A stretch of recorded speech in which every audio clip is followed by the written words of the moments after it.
Okay, good morning. Let's sort of review where we're holding. The question the Gemara wanted to know was what is the source that Kiddushin works? How do we know that Bia is a method of Kiddushin? And so far the Gemara really had two ways to do this. The first opinion was Rabbi Yehudah. Rabbi Yehudah brings a pasuk referring to a woman who is adulterous. And the Torah calls her V'ki be'ulas Baal. So Rabbi Yehudah understands that to mean that Bia makes a person a Baal, a husband.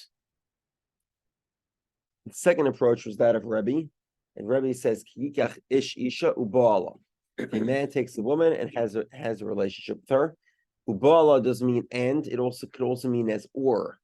So either he takes her with money, or he has a relationship. Either of those constitute the Kiddushin. The Gemara says Rabbi Yehudah rejects Rabbi's opinion because he understands Ubala if Ubala was coming to tell you that Bia intercourse is a method of Kiddushin, it would be an and. So it would be Kesef and Bia combined would make a Kiddushin. The Gemara has then a question. If that's the case, how is it ever possible to have a Naira Hamurasa that's a Basula? How is it possible to have a woman who is in a state of Erison, but still a virgin? So the Gemara offers a possibility, perhaps the husband was Bala Shaloi Kedarka in the unusual manner. And the Gemara says that the Gemara rejects that because that would still make her a Be'ula. The husband, if the husband has a relationship with her, whether it's the usual or unusual manner, we would treat her as a non-virgin. And therefore it doesn't address the core question. How do you have a scenario if the Torah would require Kesef and Bia, how is it ever possible to have a virgin who's in the state of Erison? And the Gemara resolves, it's talking about a scenario where she receives Kiddushin b'shtar, with document. Just like a shtar finishes a divorce completely, a shtar would do a complete Kiddushin and would not require Bia.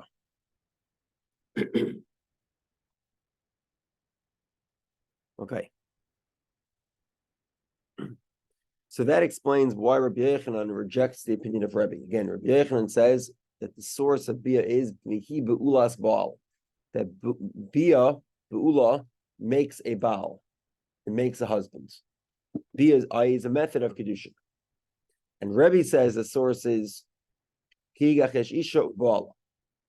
So now, Rabbi Yehudah doesn't like Rebbe's position of Ubala. Why? Because he says Ubala means and, not or. If Ubala would be telling me Kiddushin, that's why Ubala doesn't tell me Kiddushin.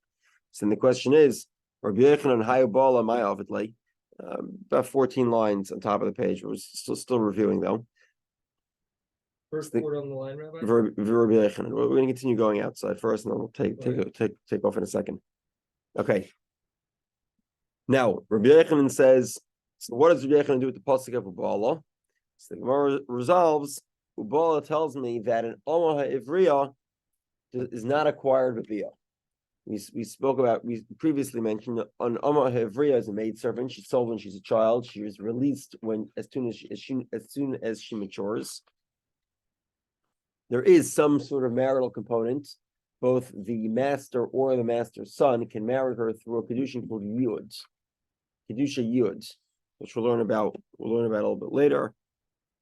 So I would think because there's a marital aspect, maybe Omer Ivriya could be acquired through Bia as well, not just through Kesef. That's why the Torah says Ubala, meaning that Kiddushin is accomplished with Bia, but Omer Ivriya is not accomplished with Bia. Okay.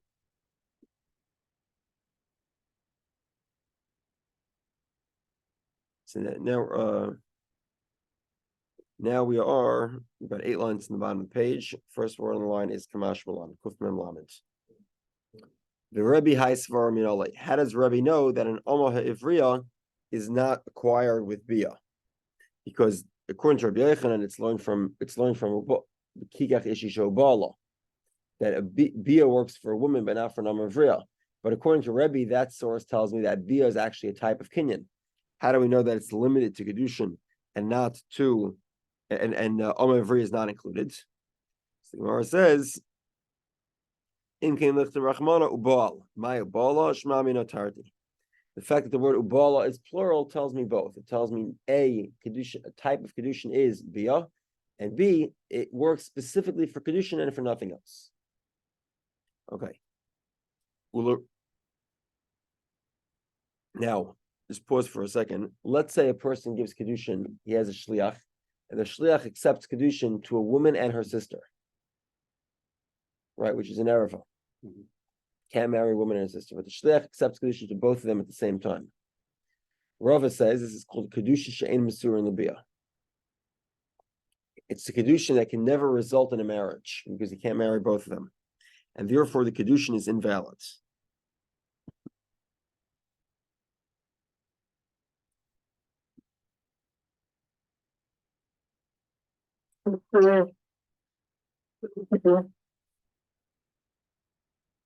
Now, how do we know that a Kiddushin has to be mesur in labia? A Kiddushin has to be something that could develop into a relationship. So the Gemara says that Rava, there was a student named Barahina who explained this to Rava. Well, the Rava the Amar Barahina Asberli Kigach Esh Isha Bala Kiddushin Mesur in labia have a Kiddushin. Kiddushin she'ein mesur in labia lo have a Kiddushin. That Kiddushin, the type of Kiddushin. 1 second.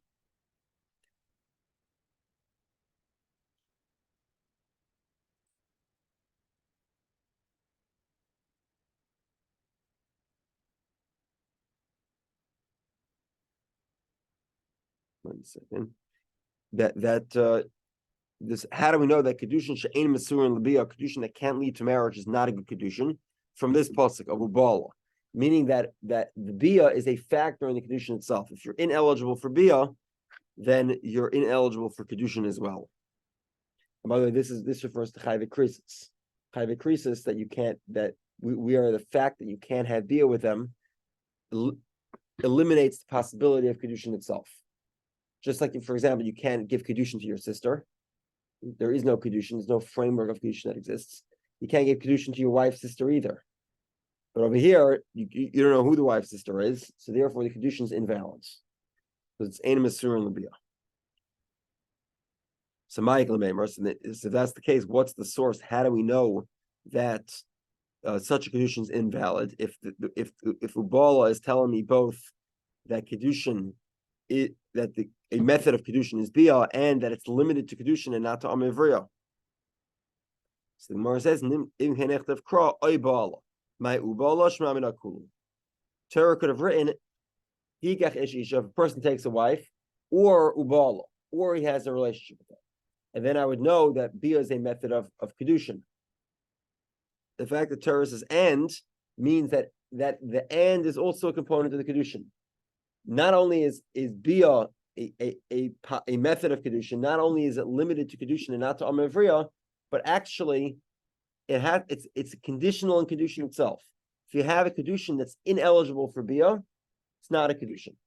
And that's Kiddushin she'ein mesur in labia. So therefore we learn three things from this one word of ubala. Okay. So now obviously the question goes the other direction. We know that if in the verse it speaks about a woman that's adulterous, the Torah calls her a be'ulas baal. It's an interesting word, right? Torah doesn't call her a wife, an ishtai, isha and asua. Torah calls her a woman that's be'ulas baal. She's had a relationship with somebody. What does Rabbi do with that? What does he learn? What's the Torah coming to teach me from that type of terminology of describing a married woman? My avdilei, we baile bal oisa bula shalei kedarka ve'ein akar oisa bula shalei kedarka. Okay, so Rebbe learns that specifically the husband, if the husband has a relationship with his wife in the unusual manner, she loses her status as a virgin, and it's not the case if somebody else has the type of relationship. Whereas if somebody else has a relationship in the unusual manner, he does not. She's still considered a virgin. But of course, it's not the case. The Gemara says, "Immediately the Rebbe high svara." Does Rebbe hold of that? Actually, Rebbe doesn't hold that way. But Tanya, we learned, and this briefly we spoke about outside yesterday. We'll mention it again. You have a girl who is a naira hamu'urasa. Bo'ala Yura Noshim. 10 people had a relationship with her. Either it was willingly and then she's eligible for capital punishment, or it was rape, and in that case she's not eligible. Obviously, she wouldn't be punished for it. Vadayin Hibsula. So these 10 people all had intercourse with her in the unusual manner. The Rabbanon's position is Kulan Beskila, they all get the penalty of Skila. It's stricter during the period of Erusin than the period of Nisuin. Or if she's a non-Besula, then the capital punishment would be Chenek, which is considered less painful. Rabbi says, my opinion is Harishin Beskila V'Kulan B'Chenek. The first one gets Skila, and the other 9 get Chenek. So in other words, the first one is considered to have had an affair with a virgin, and the remaining 9 who had a relationship with her also in an unusual manner are not considered to have had an affair with a virgin, and therefore the penalty is less severe. Okay, so clearly here Rebbe says that even someone who's not the husband can also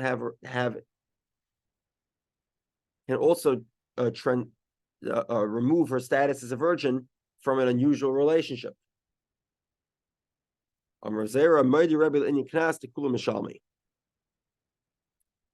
Okay, so the Gemara says, or Rabbi says that with regard to the penalty of knas, then Rebbe agrees that there would still be a penalty of knas. What does this mean? So with regard to Einis and Mefata, if a person, one second. Yeah. Let's say you have a girl who's, a young girl, and she's raped by 10 people, and still a virgin. All of them would pay the penalty of knas for rape. And that would not be true if the husband had, in other words, if one of them had intercourse with her, the shame Kiddushin, with the intention of Kiddushin, even if that relationship was in the unusual manner, she would lose her status as a virgin. And therefore, there would be, therefore she would lose the penalty of knas would not apply in case of rape or seduction. The Gemara says, "Ma'ishna miktala." Why is it that with regard to capital punishment, any man will cause her to lose her status as a virgin with an unusual intercourse, whereas with regard to knas, only the usual manner would remove her status as a virgin. So the Gemara says, "Shani hasam amakra umeisa ish asher shachav imay levadei." Because when we talk about rape of an Naira Hamurasa, so it says that just the man will die, levadei. Now, if the girl is a consenting partner, then obviously she dies too. She's also convicted. But if she was not a willing partner, so then just the man dies. What does levadei here tell me? Levadei says that obviously you probably understand, it's probably self-explanatory that the woman is not going to be killed if it's a scenario of rape. And therefore, the word levadei actually tells me that with regard to capital punishment, only one man will cause her to lose her virginity through an unusual intercourse. However, with regard to knas, with regard to the financial penalties, unless it's the husband, the only way she will lose her virginity is with normal intercourse, and not intercourse in the unusual manner. Rabbanon hai levadei mai avdilei. What do the Rabbanon do with the word levadei?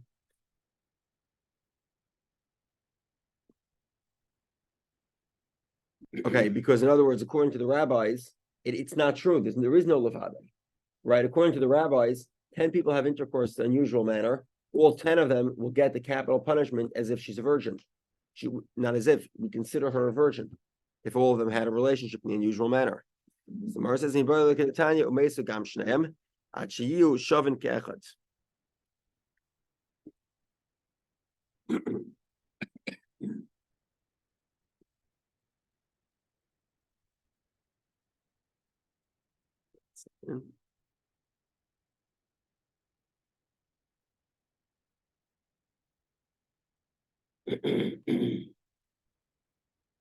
the first opinion is like Tanya. Basically, I'm Baisha is a very interesting caveat. He says even though you can have a girl who's married, if she's prematurity and she's not culpable for her actions, the husband isn't killed as well. The only scenario where capital punishment is administered to an adulterer is if the woman is eligible for the penalty as well, such that she's mature. Obviously, in a scenario of rape, she's eligible, but she isn't punished because she was raped. But in a scenario where she was consenting and she was an adult, then both of them are punished. Rabbi Yonasan says,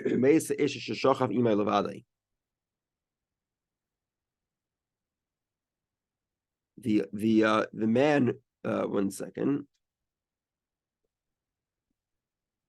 Rabbi Yonasan says that from the fact that the Torah says that it's possible that just the man will die.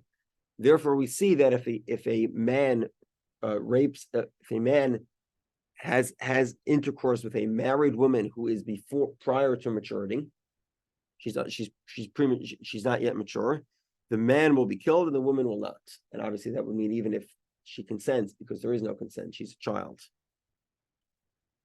Okay, so Rabbi Yonasan learns that from the pasuk of Levade.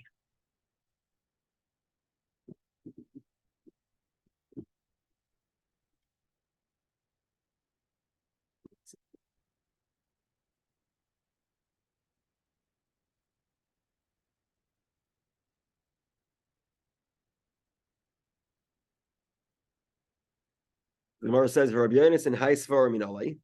How does Rabbi Yonasan know that the husband will make her into the husband will remove her title of virginity for an unusual intercourse? If that's learned from the verse of Umeisei Shachavim Levadei.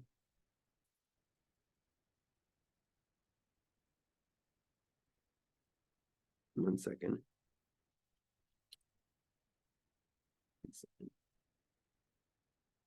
In other words, if Rabbi Yonasan would agree to the opinion of we'll review this in a moment. Rebbe's opinion is that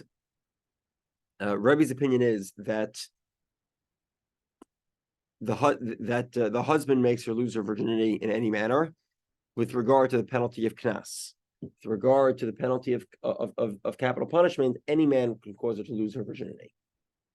And that limitation is levadai, that just with regard to capital punishment, do we say that an unusual intercourse causes her to lose her virginity? How does he know this? In kenechtav kra beulas ish, my beulas bal shma min atarti.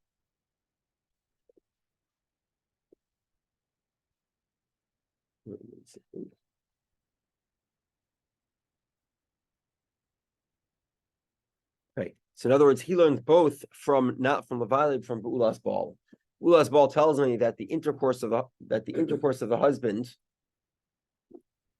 is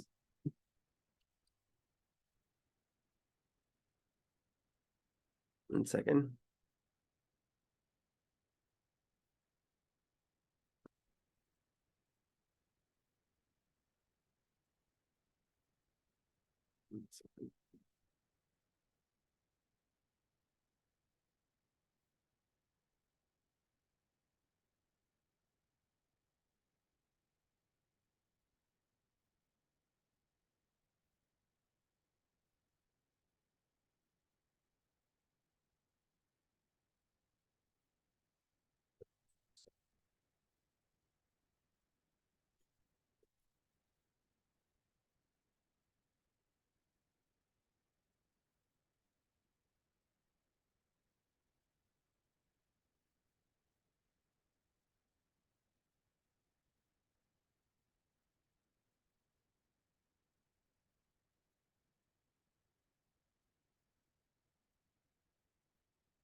Okay, so for the fact that Torah says Beulas Bal, that means that any intercourse of the husband makes her a non-virgin, even if it's done in the unusual manner.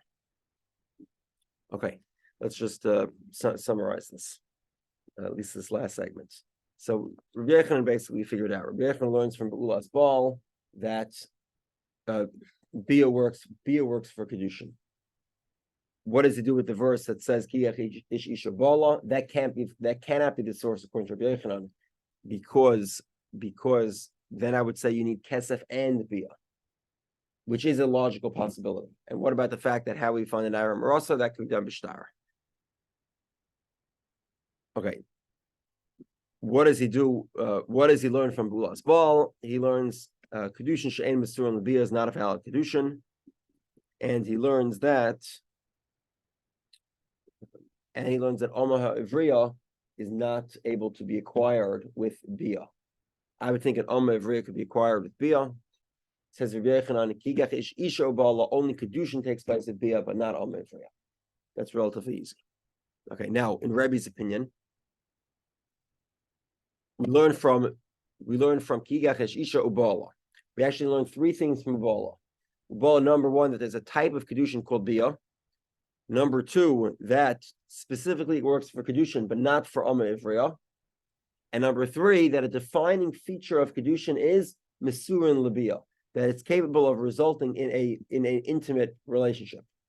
A Kiddushin that cannot result in an intimate relationship because there is no Kiddushin, and an intimate relationship is henceforth forbidden with that woman at the level of Karas or stricter. So there is no Kiddushin. That case, the Kiddushin is invalid. All three are learned from the words of Bala. So now the Gemara wants to know, what do we learn from? Why does the Torah describe a married woman as a Beulas Baal? Says the Gemara, Beulas Baal tells me that the husband's intercourse renders her a non-virgin. The husband's intercourse renders her a non-virgin, even if it was done in an unnatural manner. Gemara says that's not really true, because according to Rebbe, anyone's intercourse in an unnatural manner renders her a non-virgin. Why? Because we know that if 10 people rape her, only the first one gets the penalty of erison. The other 9 get a penalty as if she was a beula, as if she was a non-virgin. So Gemara says there's a difference between knas and non-knas. Knas meaning the financial penalty of rape and seduction for a girl who's not yet married and not yet mature, not yet fully mature. In that scenario, we say that only the husband will make her a non-virgin through an unnatural intercourse, but everybody else will not. It's specifically with regard to capital punishment that she loses her virginity status in an unnatural manner by any individual, not specifically the husband. How do we know that there's such a distinction exists? Because the Torah says, specifically as it comes to the loss of virginity through unnatural intercourse is limited by any individual to the scenarios of capital punishment. Okay.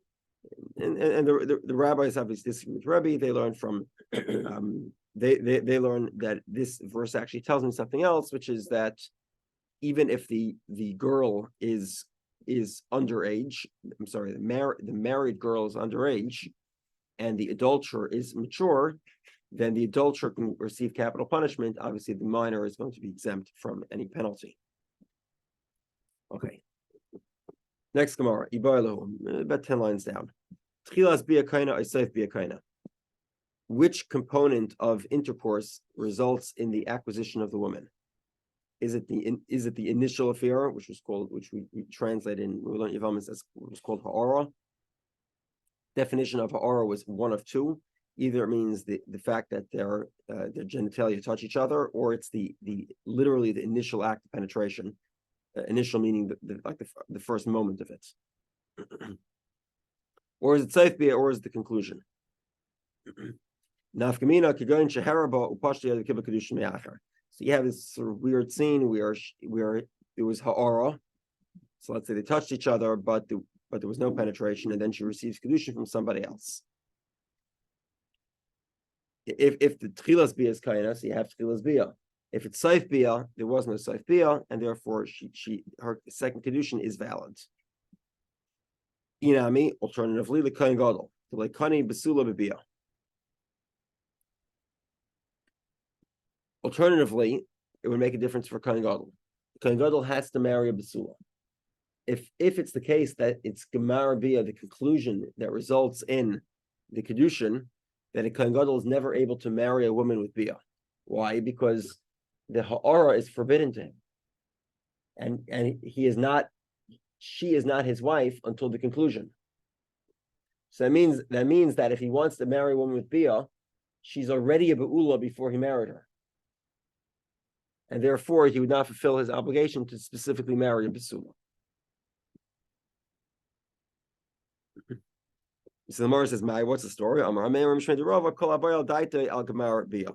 The intention here is for the conclusion of the intercourse, that it serves as the act of Kiddushin. Okay, another challenging Gemara. Okay, so we know that bia is one of the methods to create Kiddushin, but maybe bia doesn't just create Kiddushin, bia actually creates Nisuin and Kiddushin combined together. And the logic of this is sort of that what is Nisuin? Nisuin is really a consensual, living together as a married couple. Right? Now, what's a moment where we determine that they're living together as a married couple when they act as a married couple? For example, he brings her into his domain. Now, often we do that, we call that a chuppah. That's really what a chuppah is. Even if he doesn't actually own the property. By the way, I did not own the place in my chuppah. There's no need to. It's not a halachic requirement.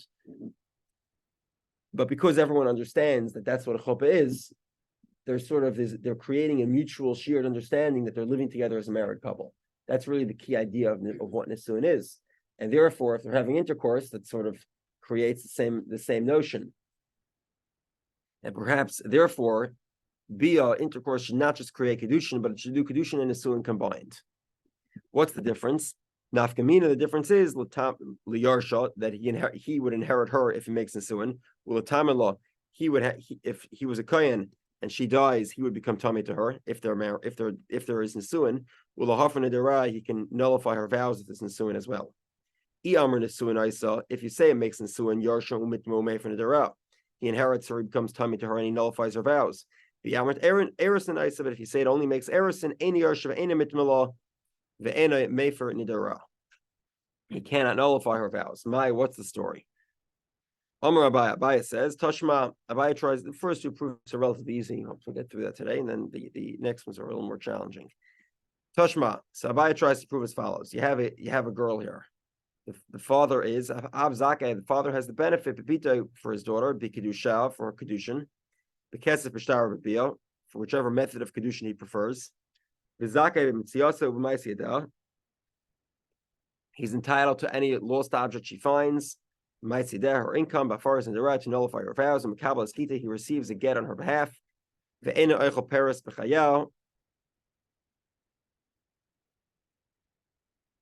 If she inherits her mother, let's say the parents separated, and she has inheritance from her mother, that inheritance he does not benefit from. Nisis, let's say she gets married. Yes, however, if she gets married, this is called these would under standard conditions be called nichsim lug, and the husband could benefit from her inheritance. Okay, katani bia, katani nisis. We talk about an instance here of bia, and then we say, and if she got married, presumably that there could be bia for Kiddushin, and then if she got married, the husband would have more rights. Evidently, bia does not make nisuin. So the Gemara says not necessarily. It could be that nisis is talking about kesef and shtar, not of bia. Could be that bia creates direct nisuin. So there's no proof. Amar Rava says, Tashma ba'sholosh shana v'yemechad mitzkadeshes b'bia. If she's 3 years old, she can get married with bia.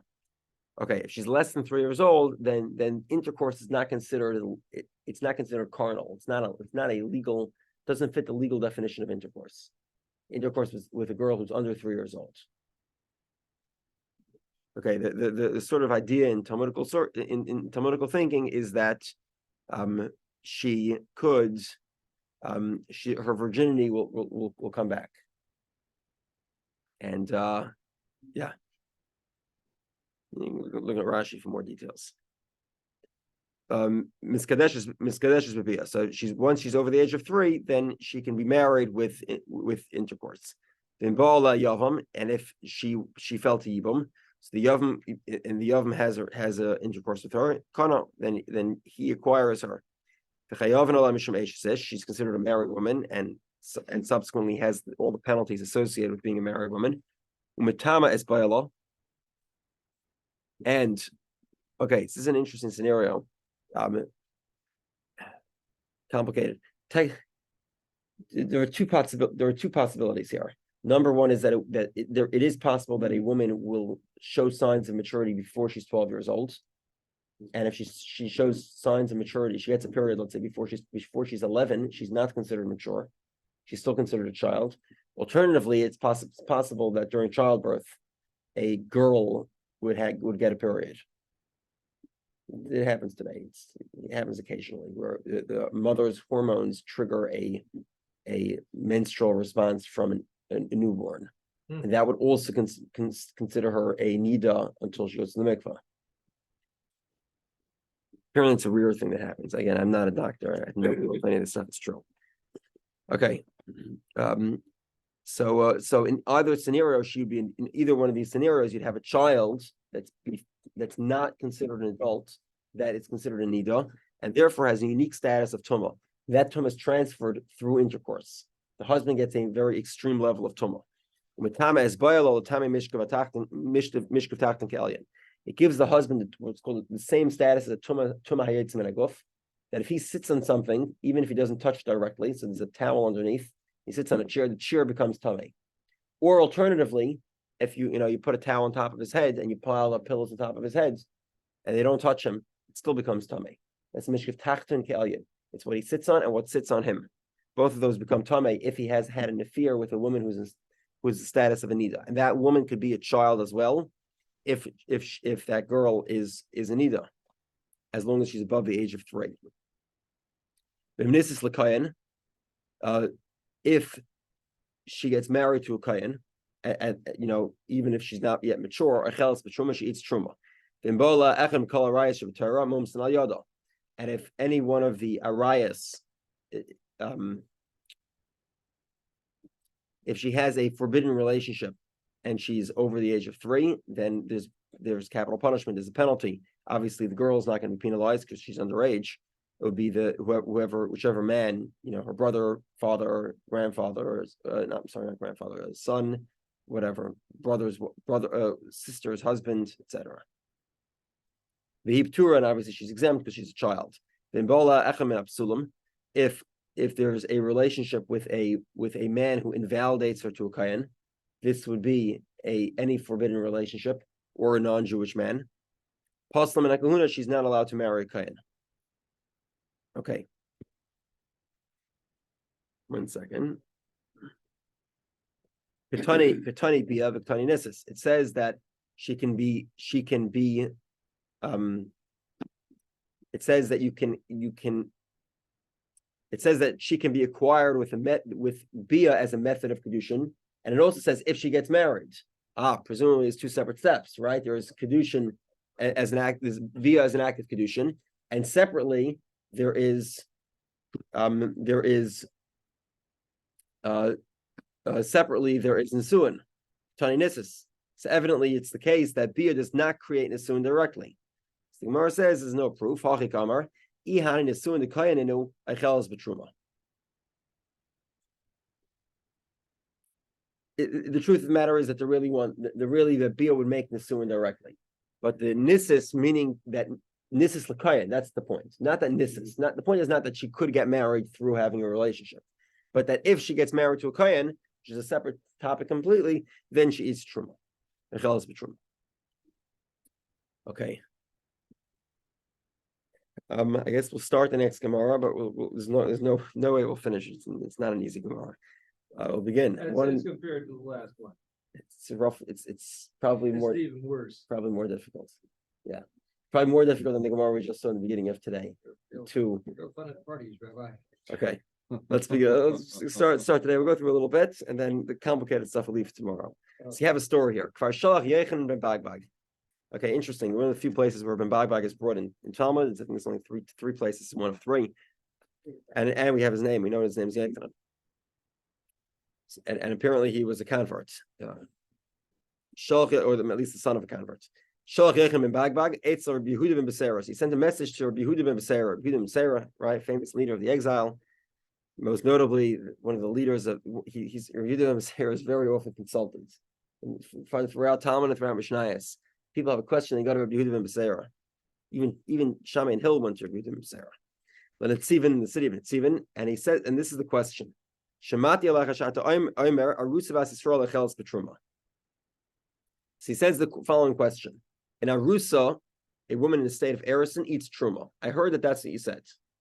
Now, just remind you, we'll go through the brief concepts here outside before we continue, and then we'll stop. The halal, the accepted position in the Gemara is that an Arusa eats truma midaraisa, because the Torah says kain yikna nefesh kinyan kasbay. Once he acquires a woman, that woman is eligible to eat truma. Why did the rabbis not allow her to eat truma? There are two main reasons. Anyone? Number one, it's because maybe she'll give to her brothers and sisters to eat. Her brothers and sisters cannot eat because she's in the state of Eris and she lives by her father's house. And number two is potentially what's called simfin. Simfin literally translates as an invalidation. So, for example, the invalidation of a loan document is a receipt, because it invalidates the document. The invalidation of a marriage would be potential. Let's say she's infertile. Let's say there is some extreme physical defect that invalidates her for marriage. So maybe, in other words, maybe he doesn't really know her yet, right? And sort of dating. Maybe he knows her a little bit. Maybe they had, like they had like one or two of the shows, and they decide to get married. And then once as the Erison progresses, maybe he'll find some strong invalidating feature. Maybe there's some hidden blemish that she has that makes her remarkably unattractive. So therefore, we're concerned. Because of that concern, we don't allow her to eat truma because we're not certain that the Kiddushin will actually translate into a full-fledged marriage. Once they're married, then we say there's no simfin anymore. Why? He's not believed to say that he was willing to marry a woman without actually investigating. During the what we call the engagement, but during the Erison period, he should have investigated her, and presumably he did. And therefore, we don't believe him to say that there was an invalidating feature. Okay. Now, evidently, Rabbi Yehudah ben Beseira said that an Arusa does eat truma.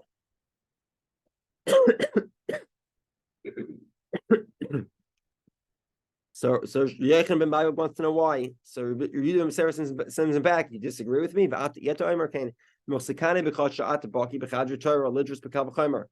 I've heard that you're an expert in Kal V'chomer. Don't you know? A shifcha, if you have an intercourse with your shifcha, with your maidservant, it's obviously forbidden, and you don't acquire a maidservant that way. Yet kaspa machilasa b'truma. A kinyan kesef buying her will allow her to eat truma. Zu a girl shabiyasa machilasa b'truma. That intercourse with her will allow her to eat truma because we're talking here about the bia of Kiddushin. Ein adin shekaspa machilasa b'truma. For sure, Kiddushin should also allow her to eat truma. But what should I do?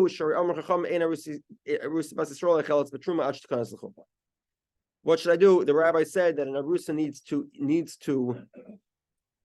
an Arusa does not eat truma. She has to wait until there's a chuppah. Okay, now presumably so it's a Kal V'chomer from Omer Ivriya. Presumably from here we see something with regard to what level bia makes. Is bia make only Kiddushin or also Nisuin as well?